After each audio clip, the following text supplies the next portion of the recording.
नमस्कार फ्रेंड्स। अनंत चतुर्दशी के दिन भगवान विष्णु की कथा होती है। इस दिन उदया तिथि ग्रहण की जाती है और इस व्रत के नाम से लक्षित होता है कि यह दिन उस अंत न होने वाले सृष्टि के कर्ता निर्गुण ब्रह्मा की भक्ति का दिन है। इस दिन भक्तगण लौकिक कार्यकलापों से मन को हटाकर ईश्वर भक्ति में लीन हो जाते हैं। इस दिन वेद ग्रंथों का पाठ करके भक्ति स्मृति का डोरा बांधा जाता है और इस व्रत की पूजा दोपहर को की जाती है। इस दिन व्रती लोग स्नान करके कलश की स्थापना करते हैं। कलश पर अष्टदल कमल के समान बने बर्तन में कुसा से निर्मित अनंत की स्थापना की जाती है। उसके पास कुमकुम, केसर और हल्दी से रंगा हुआ 14 गांठ वाला अनंत भी रखा जाता है। कुसा के अनंत की वंदना करके उसमें विष्णु भगवान का आवाहन ध्यान करके गंध, अक्षत, पुष्प, धूप, नैवेद्य से पूजन किया जाता है। इसके बाद अनंत देव का पुनः ध्यान करके शुद्ध अनंत को अपनी दाहिनी भुजा पर बांधना चाहिए। यह डोरा भगवान विष्णु को प्रसन्न करने वाला तथा अनंत फलदायक माना जाता है। यह व्रत धन पुत्र के लिए किया जाता है। इस दिन नवीन सूत्र के अनंत को धारण करके पुराने को त्याग देना चाहिए।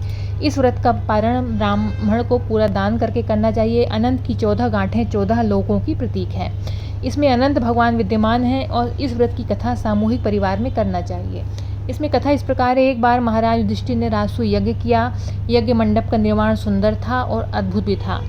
उसमें जमीन में जल की भांति प्रतीत होता था। उस यज्ञ मंडप में घूमते हुए दुर्योधन एक तालाब में उन्हें लगा कि जमीन है, उसके भ्रम में गिर गए। भीमसेन तथा द्रौपदी ने अंधों की संतान अंधी कहकर उनका उपहास किया। इससे दुर्योधन चिढ़ गए।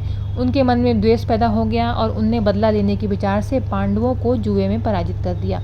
पराजित होकर पांडवों को 12 वर्ष के लिए वनवास भोगना पड़ा। वन में रहते हुए पांडव अनेक कष्ट सहते रहे। एक दिन वन में युधिष्ठिर ने भगवान श्री कृष्ण से अपना दुख कहा और दुख को दूर करने का उपाय पूछा।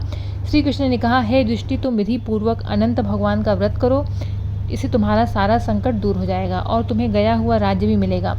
इस संदर्भ में कथा सुनाते हुए बोले कि प्राचीन काल में सुमंतु नाम के ब्राह्मण की परम सुंदरी, धर्मपरायण तथा ज्योतिर्मयी सुशील कन्या थी। ब्राह्मण ने उसका विवाह कौंडिन्य ऋषि से कर दिया। कौंडिन्य ऋषि सुशीला को लेकर अपने आश्रम की ओर चले तो रास्ते में रात हो गई। वे एक नदी के तट पर संध्या करने लगे। सुशीला ने देखा कि वहाँ बहुत सी स्त्रियाँ सुंदर सुंदर वस्त्र धारण करके किसी देवता की पूजा कर रही हैं। सुशीला ने पूछने पर उन्होंने विधि पूर्वक अनंत व्रत की महत्ता बताया। सुशीला ने वहीं उस व्रत का अनुष्ठान करके 14 गांठों वाला डोरा हाथ में बांधा और अपने पति के पास आ गई। कौंडिन्य ने सुशीला ने डोरे के बारे में पूछा तो उसने सारी बात स्पष्ट कर दी। कौंडिन्य सुशीला की बातों से प्रसन्न नहीं हुए। उन्होंने डोरे को तोड़कर आग में जला दिया। यह अनंत जी का अपमान था। परिणामतः कौंडिन्य मुनि दुखी रहने लगे और उनकी सारी संपत्ति नष्ट हो गई। इस दरिद्रता का कारण पूछने पर सुशीला ने डोरे जलाने की बात दोहराई। पश्चाताप करते हुए ऋषि अनंत की प्राप्ति के लिए वन में निकल पड़े। जब वे भटकते भटकते निराश होकर गिर पड़े तो अनंत जी प्रकट होकर बोले, हे कौंडिन्य, मेरे तिरस्कार के कारण ही तुम दुखी हो। तुमने पश्चाताप किया, मैं प्रसन्न हूँ। घर जाकर तुम विधि पूर्वक अनंत व्रत करो और 14 वर्ष पर्यंत व्रत करने से तुम्हारा दुख दूर हो जाएगा। तुम्हें अनंत संपत्ति मिलेगी। कौंडिन्य ने वैसा ही किया और उससे सारे क्लेशों से उनको मुक्ति मिल गई। श्री कृष्ण की आज्ञा से युधिष्ठिर ने भी अनंत भगवान का व्रत किया, जिसके प्रभाव से पांडव महाभारत के युद्ध में विजयी हुए तथा चिरकाल तक वो निष्कंटक राज्य करते रहे।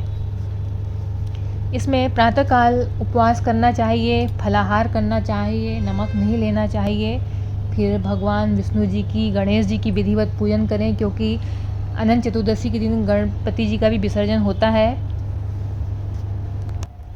और भगवान गणेश जी, भगवान विष्णु की विधिवत पूजन करें और भोग जरूर चढ़ाएं और इस दिन दान भी दें। आप इसमें जो भी काम करेंगे उसका अनंत फल मिलेगा। और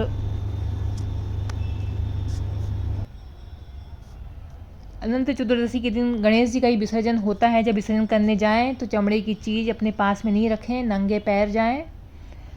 और जो भी आप चावल वगैरह जो पूजा करते हैं उनको नारियल, दूब, समी पत्ते जरूर चढ़ाएं विसर्जन के दिन गणेश जी की पूजा करके। और जो आपने चावल चढ़ाया है वो पूरे घर में छिड़क दें गणेश जी का ध्यान करके। और मनोकामना मांगते हुए और गजेंद्र मोक्ष का पाठ करें उस दिन, क्योंकि उस दिन गणेश विसर्जन भी होता है तो गजन मोक्ष का भी पाठ करें।